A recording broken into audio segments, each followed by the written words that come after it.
Olá, bem-vindos ao workshop de técnicas de comunicação. Meu nome é Ed. Hoje a gente vai continuar aí a atividade 1, desenvolvimento 1, né? E aí eu tenho a pergunta já para vocês. O mito habita em nós? Olha só, né? Então já temos a pergunta com provocação.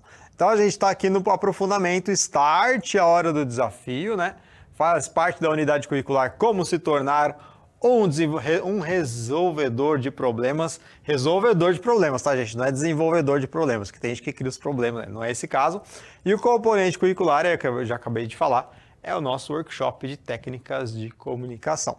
Lembrando que estão acompanhando aqui vocês também pelo chat, vocês podem comentar pelo chat também e respondendo pelo chat. A gente tem esses 20 primeiros minutinhos e aí depois a gente tem um momento de interação que vocês podem participar, certo? E aí eu perguntei para vocês aí, o mito vive em nós, né? Pergunta que vocês podem já responder aí no chat, né? Então, lembrando aí, né, pensar um pouquinho, né, o que quer dizer a palavra mito, né? Porque às vezes as pessoas confundem um pouco o conceito de mito. O que é o mito? O mito é aquilo que um dia as pessoas, as civilizações acreditavam ser, assim, fazer parte do real, mais ou menos, né? Então não é o que era a fantasia. Então tem que tomar cuidado aí, porque às vezes as pessoas usam o conceito de mito, chamam a pessoa de mito. Ah, você é um mito, você mitou. Falei, tá errado isso aí, né? Porque o mito, se você falar que a coisa é um mito, a coisa não existiu, tá, gente? Então, né, toma cuidado muito com esse termo mito. Mas o mito, né, a gente vai falar um pouquinho sobre ele nessa aula, né?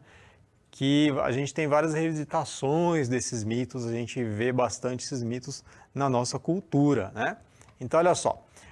Nas aulas anteriores a gente fez um levantamento sobre as personagens de ficção, né? Então a professora Tayana veio na aula, a gente fez, o professor João também, a gente fez aqueles jogos, né, que a gente falou dos personagens da ficção. Depois a gente começou a fazer um glossário, né? Espero que vocês tenham começado a fazer o glossário aí na escola, que aí vai fazer o glossário sobre os termos de ficção. Provavelmente vocês também estão fazendo esse glossário para as aulas do RPG, dos jogos de tabuleiro RPG também, né? E aí a gente falou sobre o bestiário medieval, aí a professora Maria Fernanda veio aqui na aula, falou sobre o bestiário, falou sobre como é que esse hábito de fazer o glossário já é um hábito bem antigo.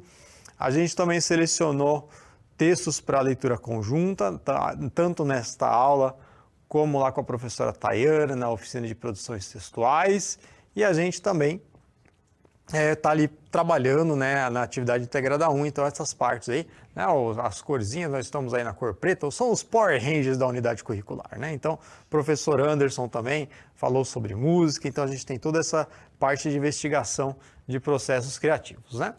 E aí, tem as habilidades aí para os professores colocarem aí nos seus diários, né? Então a gente tem aqui as competências também. Todo esse material está disponível lá no repositório para vocês, tá? E também está na plataforma AVA. A gente está nas semanas 2 e 3, então a gente tem os objetivos são realizar investigações e mapeamentos culturais de narrativas e personagens presentes em produções multimodais. Já vou explicar o que é isso, né? E compreender como a literatura fantástica, a mitologia e o folclore de diferentes povos são apresentados e atualizados para atingir diferentes públicos. Então, olha assim, ó, o que é uma narrativa multimodal? O que é uma narrativa multimodal? A gente tem as narrativas que elas têm uma estrutura, mas elas são apresentadas em suportes diferentes. O que são suportes diferentes? Então, você tem uma narrativa que está num livro, você tem uma narrativa, uma história, que está numa história em quadrinho, você tem uma narrativa num filme, você tem a narrativa, então são suportes diferentes. E tem que tomar cuidado para não confundir suporte com gênero, né? O gênero, o que é? Você pega um conto, você pega uma fábula, você pega um romance. Então, são gêneros diferentes. E quando eu falo romance também, o romance, ele não é uma história romântica, só uma história de amor. Romance, toda a história mais comprida, digamos assim, estou falando um termo bem geral, depois vocês vão ver isso melhor nas aulas de língua portuguesa, ele é um romance, tá? A gente, para a literatura fantástica, usa bastante o conto, né? E o mito, ele vem de uma tradição oral. Então, não necessariamente você vai achar esse mito escrito em algum lugar, geralmente é algum autor que adaptou como a gente falou na aula passada, né, que a gente tem alguns autores, que tem o Neil Gaiman, tem o Thomas Pynchon, que são autores que eles pegam esses mitos, pegam essa tradição oral e transformam ali num conto, transformam numa fábula, eles vão fazer essa transformação, eles vão mudar o suporte desse conto, suporte desse mito, certo? Então olha só, nessa aula vocês vão investigar a influência dos mitos e clássicos nas produções contemporâneas, vocês vão compreender o fenômeno da intertextualidade em produções multimodais e diferentes mídias e suportes. E aí, a gente está pedindo aí, vocês fizeram já uma listagem nas aulas anteriores, então agora vocês vão fazer uma nova listagem, mas dessa vez com produções contemporâneas, ou seja, o que a gente vê no dia a dia. Então, filmes, séries, jogos eletrônicos, quadrinhos, jogos de RPG, entre outras, e aí vocês vão identificar, né, elementos fantásticos, como os heróis, monstros, fantasmas, bruxas, magos, deuses, criaturas fantásticas, etc. Então olha só. Temos, por exemplo, aqui essa personagem aqui, a gente não pode pegar o original por causa dos direitos autorais. Mas vocês já perceberam que já faz uma referência a uma super-heroína, né? Então temos aí, ó, tem um pessoal apresentando, quem está no chat aqui já pode participar e fala aqui para mim. Vocês acham que essa mulher, vamos fazer a descrição aí para o pessoal que está. Então, nós temos uma mulher segurando um escudo, tem uma espada, ela tem braceletes braceletes aí pode ser de ouro aí, né? Pode ser metálico. Também nas pernas dela também ela tem uma proteção. Ela está quase usando armadura, mas não está usando armadura. Bom, quem seria essa personagem, né? Bom, a gente pode relacioná-la com a Mulher Maravilha. Só que a Mulher Maravilha chama-se Diana.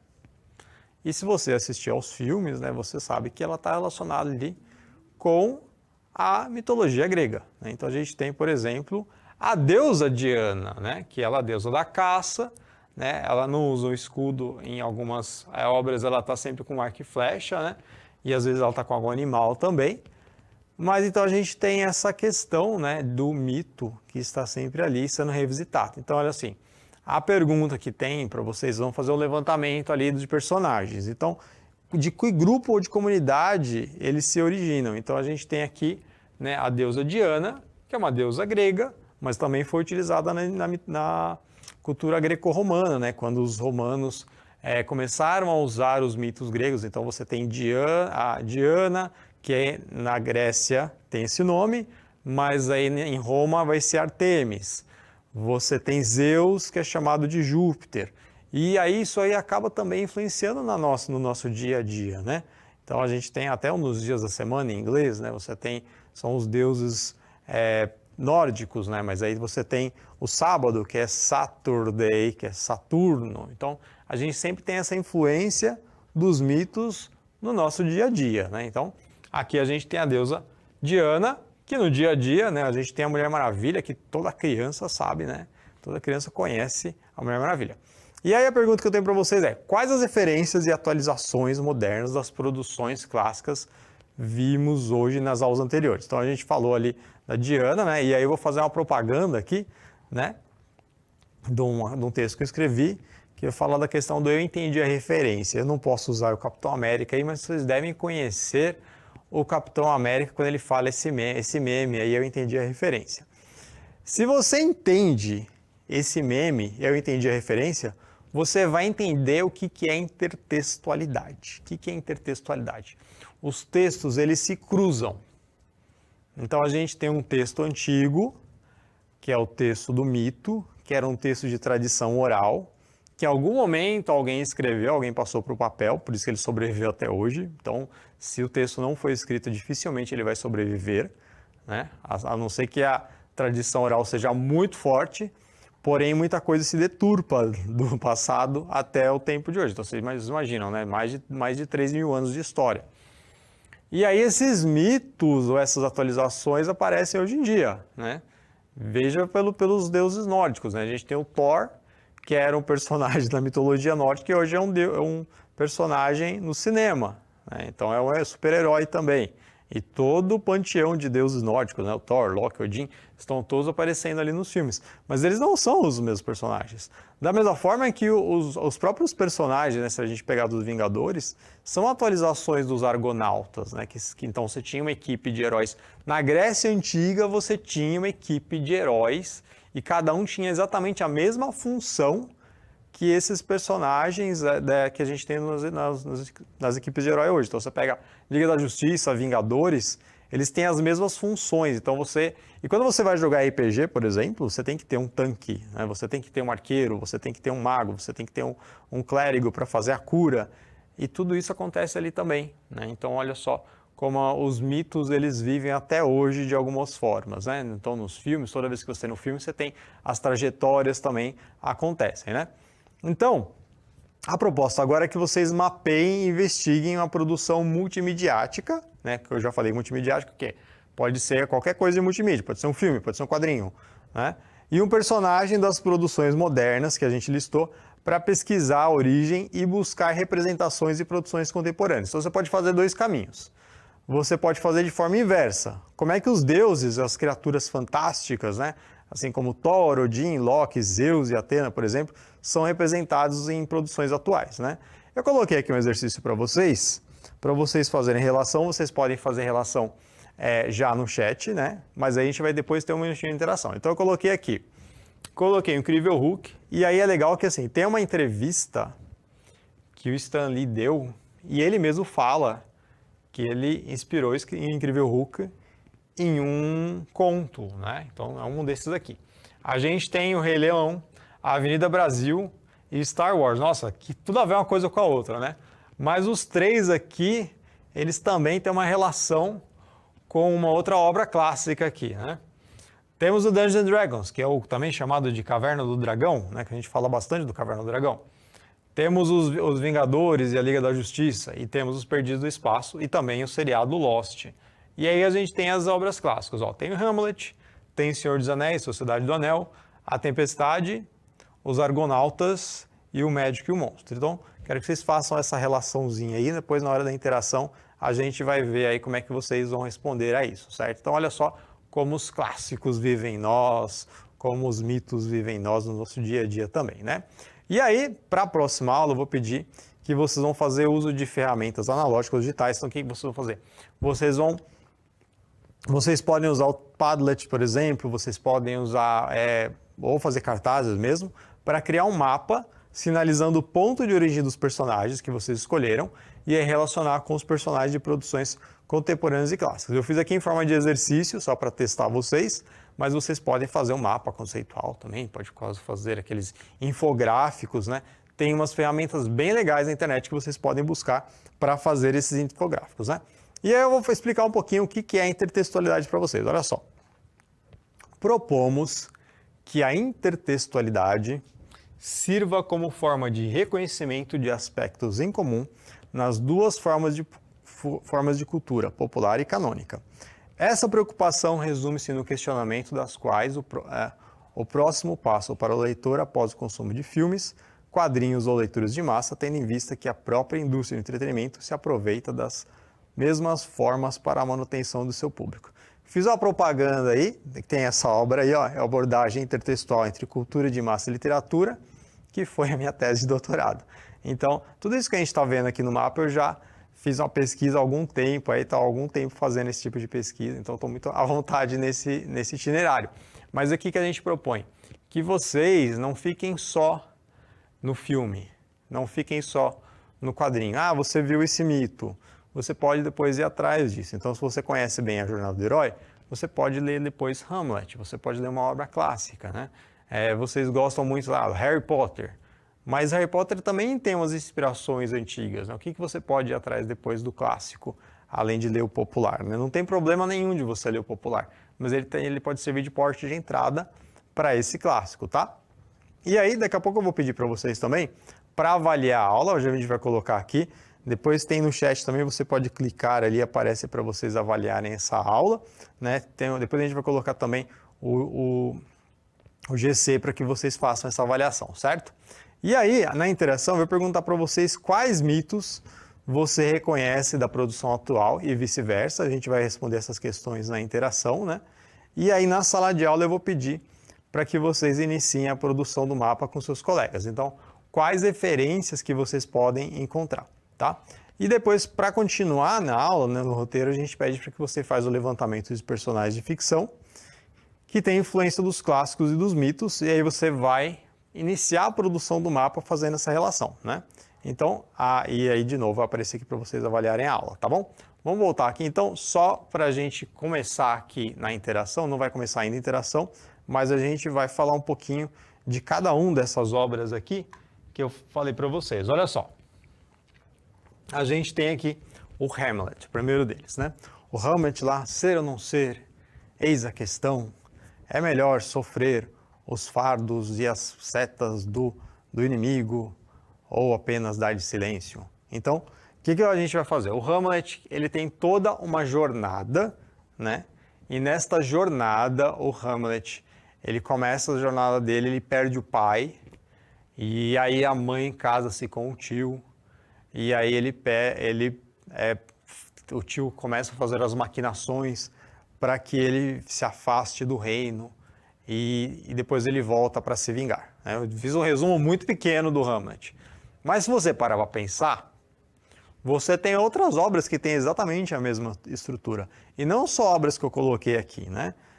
Que você tem essa perda, né? Que acontece sempre nas obras clássicas, né? Tipo, esse herói trágico que a gente tem, esse herói trágico sempre tem essa perda, e aí depois ele tem um momento que ele se isola das outras personagens, né? Então, vocês já conhecem, conseguem ali estabelecer uma relação aqui. O Senhor dos Anéis, acho que olha só que interessante, eu coloquei o Senhor dos Anéis como clássico, né? Eu não coloquei ele como produção contemporânea, né? Por que eu coloquei como clássico? O Senhor dos Anéis, ele vai se diferenciar como literatura, porque para a gente conceituar como literatura tem que ter uma preocupação com a linguagem, né? Então, às vezes, um professor de língua portuguesa, vocês falam, professor, eu tenho um livro aqui do Assassin's Creed. Aí o professor fala, mas isso aí não é literatura, é mais leitura do que literatura, né? Isso é uma conceituação, assim, que é um conceito que vai mais dos professores, assim. E aí, como é que a gente pode definir o que é literatura? Tem que ter essa preocupação com a linguagem. O Tolkien, ele vai criar uma outra língua quando ele cria o Senhor dos Anéis, né? Então, os elfos falam outra língua. Então, ele tem uma bagagem ali, ele tem uma preocupação, né? E ele também foi crítico literário, né? A gente tem o Beowulf, que é uma obra bem antiga, que ele fez uma das traduções, porque era o Old English, para ser uma atualização. Então, ele fez uma tradução do Beowulf, que é um dos textos mais clássicos da literatura inglesa. Então, né, o Senhor dos Anéis, ele também tem várias influências também da literatura, né, que ele vai pegar a literatura clássica e vai trazer para o Senhor dos Anéis, e depois o Senhor dos Anéis vai influenciar muitas outras coisas aqui, inclusive os jogos de RPG, né, que vocês estão vendo lá com a professora Mara. Aí a gente tem a Tempestade. Essa Tempestade aqui que eu estou falando não é a Tempestade dos X-Men, né? A Tempestade é uma ilha, e nesta ilha chegam náufragos, e tem um feiticeiro nessa ilha, muito poderoso, e algumas criaturas fantásticas nesta ilha. A Tempestade é outra obra do Shakespeare também. Os Argonautas eu já falei na aula de hoje, que são aquelas pessoas, né, são aquele grupo de heróis gregos que tem um barco chamado Argo, né, por isso que chama Argonautas, e eles têm as suas aventuras, né? E o Médico e o Monstro vocês devem conhecer, tem lá na sala de leitura, que é também uma obra clássica, que tem um médico que ele faz uma fórmula ali e ele se transforma, né, no monstro ou na outra forma. Tinha uma outra referência que eu poderia ter colocado aqui, que era o Professor Aloprado, né, mas não é muito legal, né? Enfim, bom, a gente está terminando esse primeiro momento da aula, né? A gente vai chamar a vinheta, e depois da vinheta vocês vão poder participar aqui da aula com a gente, né? Então, lembre-se aí, vai deixar um tempinho aí para vocês avaliarem a aula, e daqui a pouco a gente volta.